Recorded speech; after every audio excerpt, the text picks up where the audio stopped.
का? ते मांझी बोलले होते की राम आणि कृष्ण हे काल्पनिक आहेत. दुसरं कोणी बोलला तर काय आगडोंब उसळला असता. भाजपनी पूर्ण त्यांची काय चपला मारल्या असत्या, जोडे मारले असते, प्रतिमा जाळल्या असत्या. पण आता बसलेत ओ मांझी रे करत गाणं आहे ना, घेतलेत बरोबर सगळे. हे असे सगळे ज्यांचा विचाराचा पत्ता नाही, काही त्याला हिंदुत्वाचा आधार नाही, आणि तुम्ही आम्हाला हिंदुत्व शिकवायला निघालात. अहो, हिंदुत्व माझ्या आजोबांनी आणि माझ्या वडिलांनी मला भरपूर शिकवलेलं आहे, आणि त्यांच्या मार्गावरती मी पुढे हिंदुत्व घेऊन जातोय. त्यांच्या मार्गावरती मी हिंदुत्व घेऊन जातोय. तुमचं बुरसटलेलं हिंदुत्व मला मान्य नाही.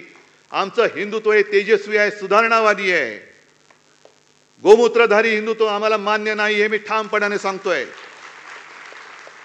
शेंडी जानव्याचं आणि देवळात घंटा बडवणारं हिंदुत्व आम्हाला मान्य नाही, जे माझ्या वडिलांनी मला शिकवलेलं आहे. आम्हाला अतिरेक्यानं बडवणारा हिंदू पाहिजे. तुम्ही आम्हाला हिंदुत्वाचे धडे द्यायला जाऊ नका. तुम्ही आम्हाला शिकवायच्या फंदात पडू नका. तुम्ही सत्तेसाठी जे हिंदुत्व